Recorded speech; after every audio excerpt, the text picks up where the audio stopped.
Immersion. Un reportage de Radio Présence. Mais comment faire pour être heureux ?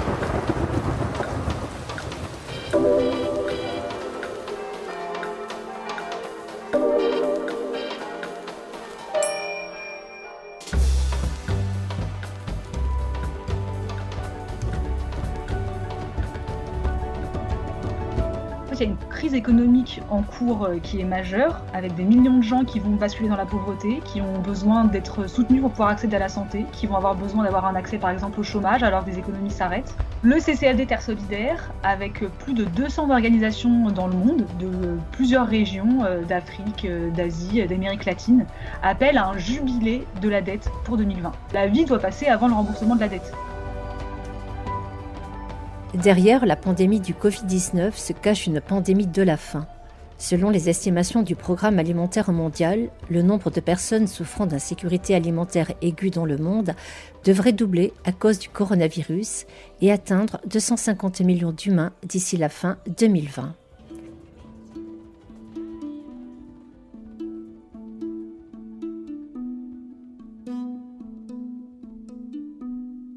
Face à la pandémie, le CCFD Terre Solidaire est plus que jamais mobilisé aux côtés de ses partenaires. Que nous disent-ils de cette crise sanitaire et de ses impacts ? Comment peuvent-ils poursuivre leur mission ? De l'Afrique à l'Amérique latine, en passant par l'Asie du Sud-Est, Françoise Laborde et Jacques Millot, membres du CCFD Haute-Garonne, témoignent, en lien avec les partenaires locaux.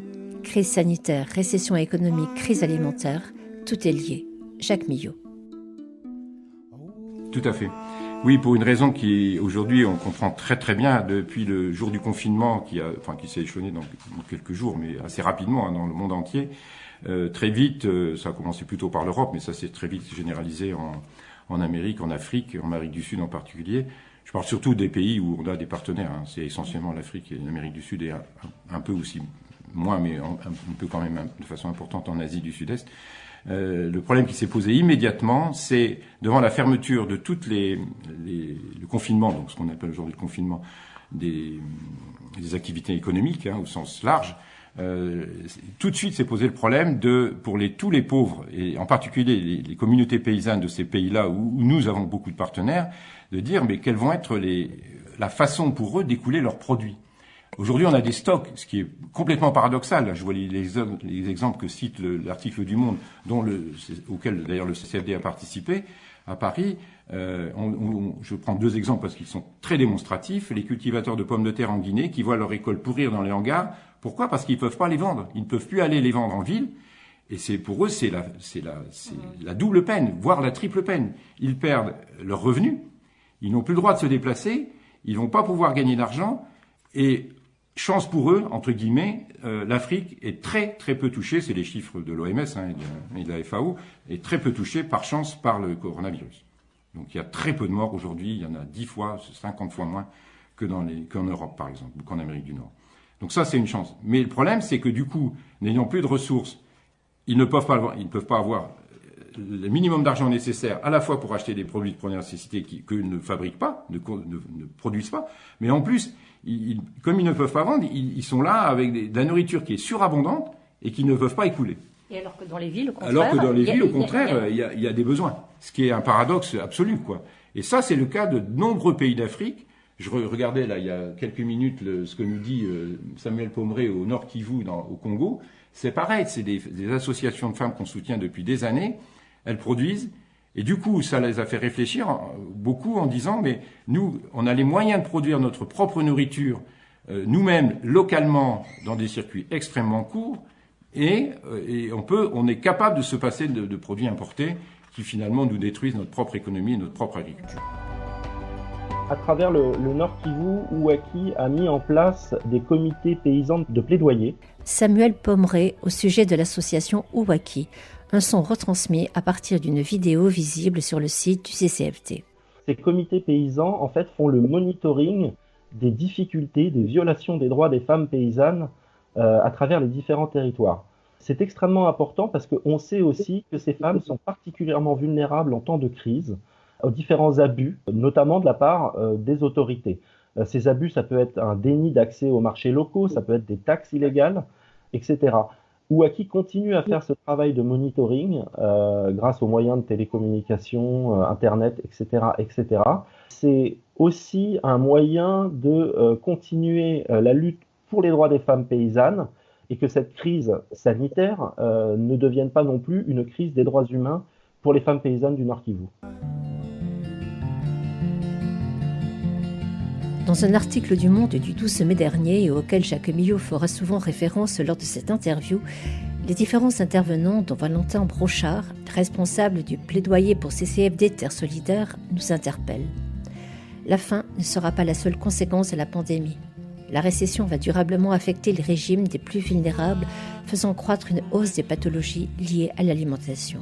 Jacques Millot. L'article du Monde, tous les exemples qu'ils prennent dans différents pays, en Asie, en Afrique et en Amérique latine, montre bien que le problème du coronavirus, c'est pas le problème, sauf en Amérique latine, mais en Afrique, c'est pas du tout le cas. C'est les conséquences à moyen et long terme qui vont être catastrophiques parce qu'on prépare, ce qui est déjà pas glorieux avant l'épidémie, aujourd'hui, la crise alimentaire risque d'être une catastrophe. Il faut savoir que dans des pays comme l'Inde, la moitié de la population, je ne sais pas si les gens se rendent compte, ça fait 500 millions, 600 millions de personnes, sont des paysans qui crèvent la faim. Ce qui est le paradoxe absolu. Dire que des gens paysans qui produisent la propre nourriture des gens des villes n'ont pas de ressources pour acheter le minimum vital en dehors de ce qu'ils produisent. Mais personne n'en parle de ça. Personne. Et ça, pour moi, c'est insupportable. Donc je pense que là, on est à l'aube. Alors, j'espère me tromper, le plus profondément du monde. Mais on est à l'aube d'une crise sanitaire sans précédent. Et le nombre de morts du coronavirus apparaîtra dans 6 mois, dans 1 an, comme une espèce d'épiphénomène. Je dis minime, vraiment minime. Alors, je ne parle pas, dans l'article du Monde, il détaille les retards de croissance chez les enfants, le nombre d'enfants mal nourris, qui existait déjà. Ça n'a rien de nouveau, tout ça. Mais ça s'amplifie de façon dramatique dans énormément de pays d'Afrique et d'Asie du Sud-Est. Je parle de l'Inde, mais on pourrait aussi parler d'autres pays, du Laos, du Cambodge, etc., de l'Indonésie, des Philippines. La liste est longue.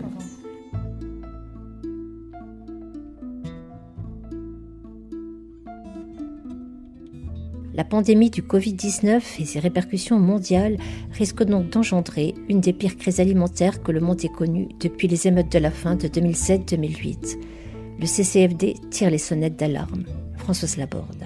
Alors ces alarmes, elles sont ancrées déjà dans des alarmes antérieures qui sont liées au réchauffement climatique, qui sont liées aux conflits. Les pays du Sud sont déjà des pays souvent en fragilité. Peut-être pas le Brésil qui a un profil différent, mais ce sont quand même souvent déjà des pays fragilisés par un certain nombre de facteurs. Et la crise du Covid-19 aggrave ces facteurs puisqu'elle a bloqué l'économie pendant toute une période. Et donc tout le secteur de l'économie informelle s'est arrêté. Donc les gens, ils n'ont pas de réserve financière. Au bout de 2 jours, ils n'ont plus rien à manger. Et donc c'est absolument dramatique, en particulier dans les villes où les gens sont entassés et n'ont plus leur petit boulot de subsistance quotidienne. Alors il y a ça, et puis après il y a l'après-crise, parce que l'économie va être énormément impactée, et donc on ne sait pas comment ça va redémarrer. Alors ce qui est important au CCFD, c'est qu'effectivement on lance un cri d'alarme par rapport à ça, aussi par rapport aux droits humains, puisqu'on a constaté donc dans différents pays que certains gouvernements en profitaient en mettant couvre-feu, interdiction de bouger pour les libertés qui sont rognées. Pour contrôler un peu plus les opposants. Il y a un président qui a dit qu'il fallait tirer sur n'importe quelle personne au Sri Lanka. Voilà. Il fallait tirer sur les personnes qui ne respectaient pas le confinement. Après, les couvre-feux, c'est pareil, ça bloque les populations. Alors, il y a le non-respect des droits humains qui joue. Il y a des inquiétudes au niveau de la santé, puisqu'il y a un chargé de mission qui disait aussi que en Amérique latine, les populations indigènes pouvaient être plus fragilisées à un virus comme celui-là, parce que elles n'ont pas les mêmes gènes ou la même immunité que nous, et donc elles sont à risque plus que nous. Des propos appuyés par Isabelle Maninben, responsable des partenaires Afrique. Là encore, un son retransmis à partir d'une vidéo visible sur le site du CCFD. On craint vraiment un recul de la démocratie, un recul qu'on observait déjà avant la pandémie. Les manifestations sont interdites dans la majorité des pays. On voit par exemple en Guinée que les arrestations se poursuivent de ceux qui se sont opposés à la modification de la Constitution en Guinée. Ce que l'on craint, c'est que l'attention de la communauté internationale se détourne de ces crises politiques, puisque tout le monde est très orienté sur les impacts sanitaires de la pandémie, alors que ces crises politiques, bien entendu, n'ont pas trouvé de solution et risquent même d'être exacerbées.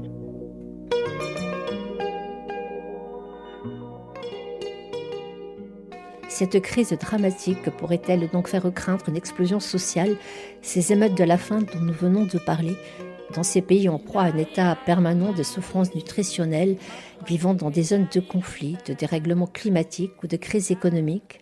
Jacques Millot. Il y avait eu en 2008, là, lors de la précédente crise financière, des émeutes de la faim dans pas mal de pays africains, justement parce que les grandes sociétés multinationales de grains, je pense en particulier à des sociétés françaises, mais pas que, qui sont absolument pas connues du grand public, je pense à Dreyfus en particulier, qui ont spéculé sur les matières premières, c'est-à-dire le riz, le blé, le maïs. Ces trois cultures-là nourrissent l'humanité, je rappelle en passant quand même, parce que les gens ils savent pas ça. Et donc ils ont spéculé sur ces matières premières, considérées comme des matières premières, comme du pétrole, comme du fer, comme du cuivre, comme je sais pas quoi, moi. Et on a vu ce que ça a donné, quoi. Les émeutes de la faim sont nées de là, quoi, parce que les prix se sont envolés par des spéculateurs qui n'ont rien à faire du problème de la nourriture des humains, quoi. Enfin, c'est pas leur problème. C'est de gagner de l'argent, point final. Bon, ça s'est calmé heureusement parce qu'il y avait eu des bonnes récoltes dans les années qui ont suivi, peut-être. Mais ce qui est encore le cas aujourd'hui, là, dans les stocks, je le disais au début, là, dans les stocks de nourriture aujourd'hui, il n'y a pas de problème d'offre. C'est un problème de demande. L'offre, elle est là, elle est disponible du jour au lendemain. Il y a de quoi nourrir. Il y a de quoi nourrir largement, mais largement. C'est pas un problème de quantité. Après, c'est un problème de qualité, ça c'est vrai.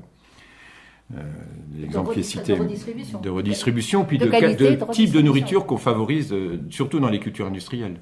Je pense à l'exemple dans l'article du Monde qui est cité sur l'Inde, qui est peut-être un des pays qui vivra la plus grande crise alimentaire dans les semaines et les mois qui viennent. Mais c'est la révolution agraire des années 70 a créé une faillite aujourd'hui du modèle agricole indien, quoi.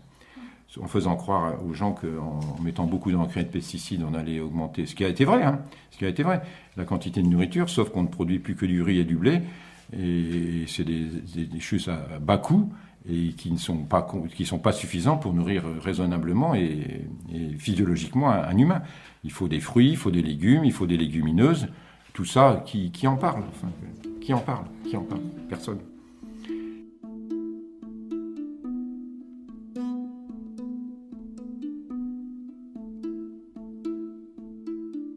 Une crise qui met en lumière les limites et les risques de la mondialisation. Françoise Laborde. Au CCFD, on tire toujours la sonnette d'alarme quand il le faut, mais en même temps, on essaie de donner de l'espoir. Et c'est aussi ce que disait un peu Isabelle Manimben dans certains de ses messages. C'est une de nos chargées de mission du siège. C'est que il y a eu obligatoirement des réactions. Les gens se sont organisés différemment. En Afrique, donc des banques de semences ont fait comprendre que il fallait travailler au niveau local et essayer de se débrouiller autrement sans faire venir de l'alimentation d'ailleurs pour avoir plus d'autonomie. Il va y avoir des aspects positifs parce que ça va quand même faire bouger les choses dans le sens que nous souhaitions. Maintenant, C'est le sens que vous souhaitiez, c'est-à-dire un sens qui respecte les gens dans leur dignité, dans leur capacité d'agir sans être aidés de manière artificielle. On dit on va aider, on va envoyer des cultures OGM, on va envoyer des choses qui vont nourrir la planète, mais sans donner place aux gens, en envoyant des produits de l'étranger qui là n'arrivent pas, puisqu'il n'y a pas d'avion, il n'y a pas de... Bon, donc on fragilise avec ce système économique importé sans cesse avec des mouvements nord-sud, plutôt que sud-nord, mais enfin il y a les deux, puisqu'il y a les cultures de rente, on fragilise les populations locales. Et voilà, donc c'est tout un ensemble de... Cette dépendance, quoi. Voilà, cette dépendance, il faut que l'écologie, l'agriculture deviennent plus autonomes, qu'elles fonctionnent de manière avec... C'est un peu ce que faisaient nos anciens, d'une certaine manière, avec des progrès qu'ont fait évidemment les semences, mais pas de manière artificielle, pour que les gens puissent se nourrir en local de manière digne et puis efficace, parce que voilà, si on attend sa nourriture d'ailleurs, en cas de crise, il y a un gros problème, même ici. Oui, cette crise sanitaire a vraiment mis en lumière toutes les failles, toutes les limites de la mondialisation. Oui, voilà, c'est ça. La mondialisation comporte beaucoup de risques. Effectivement, c'est peut-être une chance d'échange, mais les échanges, ils se font pas de manière égalitaire. C'est malheureusement les pays du Nord qui ont encore la mainmise sur l'économie globale et sur l'agriculture, et qui ont tendance à vouloir promouvoir leur modèle d'agriculture, qui est une agriculture intensive, une agriculture avec encore pas mal de pesticides malgré les efforts et l'évolution. Et puis il y a aussi toujours ce risque d'évolution vers des OGM, des choses de plus en plus artificielles et dont on ne sait pas le danger pour nous.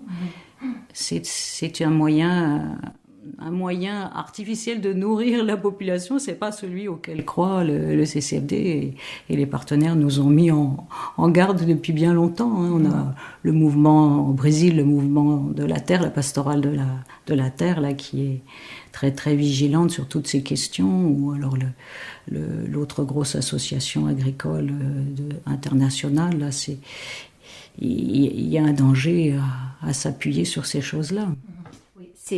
Quel est le poids justement de ces partenaires-là sur le plan local? Ils ont un poids, ils ont une action, ils ont un rayonnement? Oui, alors c'est variable selon leur importance. Il y a des partenaires qui peuvent être des petites associations, mais il y en a quand même un certain nombre qui sont des associations importantes, pas seulement au niveau local, mais au niveau de leur région. Et il y en a un certain nombre qui sont en fédération nationale, voire même au niveau de l'Afrique, au niveau de l'Amérique latine. Bon, je me souviens de partenaires avec lesquels on a travaillé pour la question des paradis fiscaux. Il y avait donc des plateformes là d'Amérique latine et d'Afrique qui étaient présentes lorsqu'on avait eu l'Alter Sommet à Cannes il y a quelques années. Et ce sont des associations qui ont du poids, le Via Campesina, qui est aussi soutenu par le CCD, c'est une très grosse ONG.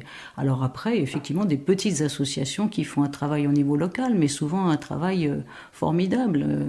Le partenaire du Togo qu'on a accueilli pour un Alternatiba à Toulouse il y a pas bien longtemps, c'était une association qui travaillait aussi pour l'alimentation et qui avait donc développé de l'agroécologie, parce qu'on n'en parle pas, mais en Afrique, on a de plus en plus de développement de cette forme d'agriculture, et le CCFD appuie tout un réseau de partenaires sur cette thématique-là dans les 3 continents. Et donc ce partenaire, il était extraordinaire parce qu'il montrait que ça s'appelait MAPTO, cette association, et qu'ils avaient changé la vie des paysans. Ils étaient 7 paysans au départ, et là ils étaient des centaines dans tout le pays, et ils avaient obtenu des changements même dans la loi. Ils avaient créé aussi un bol, ils appelaient ça le bol MAPTO, parce que quand ils arrivaient sur les marchés, pour ne pas se faire avoir par le marchand dont la pesée était plus ou moins louche, ils amenaient leur bol, et puis là, ils étaient sûrs que la pesée était correcte. Enfin, ils ont une créativité puis un enthousiasme qui nous porte, tout à fait.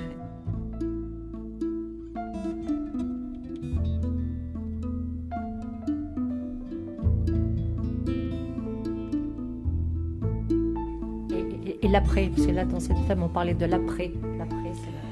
Moi, l'après, je sais pas, parce que on entend nos chers politiques faire des beaux discours. J'entendais encore ce matin Bruno Le Maire, là, notre ministre des Finances. Moi, je suis confondu. On nous dit il faut lier à la fois la relocalisation de l'agriculture. Je parle pas de l'industrie. Moi, ce qui m'intéresse, c'est l'agriculture, la nourriture des hommes, localement. Et donc redévelopper des cultures qu'on a abandonnées pour les raisons qu'on évoquait tout à l'heure. Et puis en même temps, il dit il faut décarboner l'économie. Alors très bien, donc limiter les transports, faut cultiver local, produire local, consommer local. Tout ça, ça va très bien. Et puis il dit, même pas 30 secondes après, il dit il faut redévelopper la croissance. Et pour rembourser la dette qu'on va avoir des emprunts que l'État distribue comme ça, comme si l'argent tombait du ciel. Et le seul moyen de sortir pour rembourser la dette, ça sera de faire de la croissance. Alors là, les bras m'en tombent, je dis, c'est totalement incohérent, quoi. On sait qu'aujourd'hui, la croissance est terminée, elle n'existera plus, et tous les économistes le disent. On ne peut pas continuer comme ça, c'est suicidaire, c'est scier la branche sur laquelle on est assis. Revendre des voitures, où est-ce qu'on est là ? Où est-ce qu'on est ? Évidemment que l'industrie automobile est en crise. Tout le monde le sait depuis des années. Mais voilà, il faut relancer la croissance. Encore une fois, on marche sur la tête. Encore une fois. Donc l'après, moi, je ne sais pas ce qui sera. Personne ne le sait. Mais je ne suis pas très, très optimiste. Je suis pas très optimiste. Sauf à ce que les gens comprennent enfin qu'il faut changer de style de vie, quoi.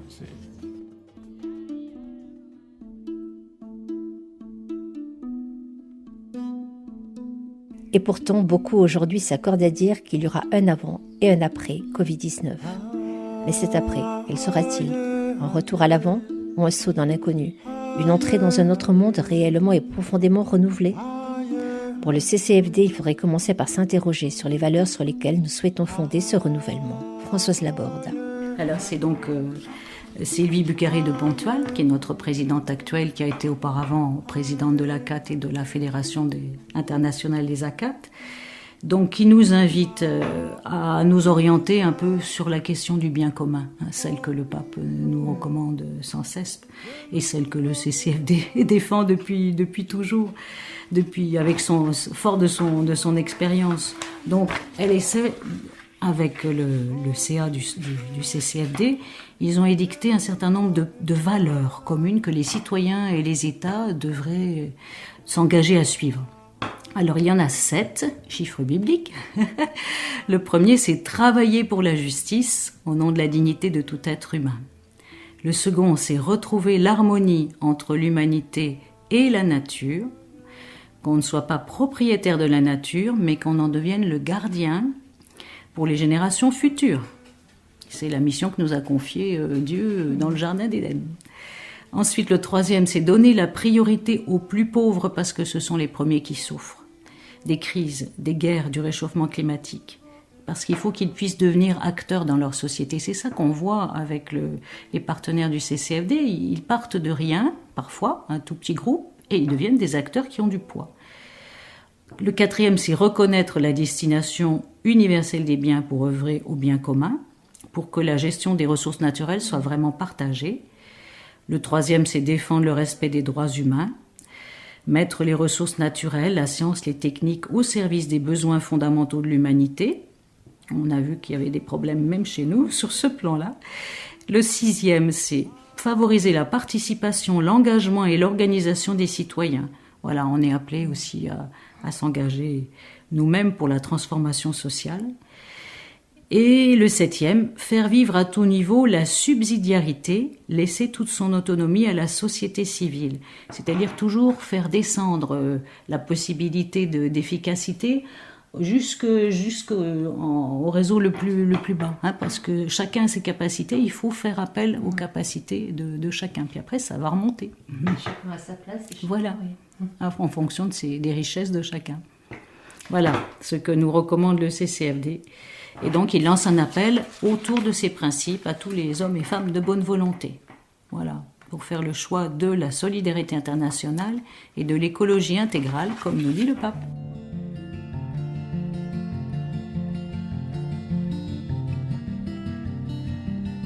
La pandémie générée par le coronavirus Covid-19 n'est pas le fruit du hasard, mais de ce que l'homme a fait de la planète et des relations qu'il a tissées avec elle et avec ses semblables.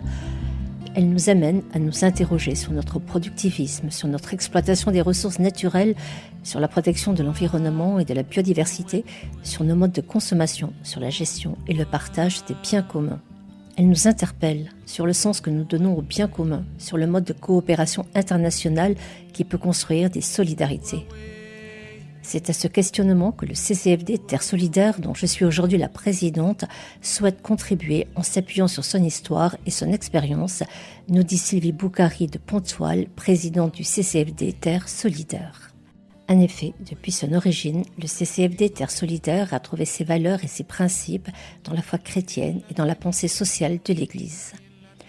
De l'encyclique Populorum Progressio, qui promeut le développement de tout l'homme et de tous les hommes, jusqu'à l'encyclique Laudato Si, qui invite à une conversion écologique, englobant de manière systémique le développement de l'homme, la relation à la terre et aux autres et à Dieu, l'appel est le même, rajoute-t-elle. Écouter tant la clameur de la terre que la clameur des pauvres, et mettre en œuvre une approche intégrale pour combattre la pauvreté, rendre la dignité aux exclus et simultanément préserver la nature.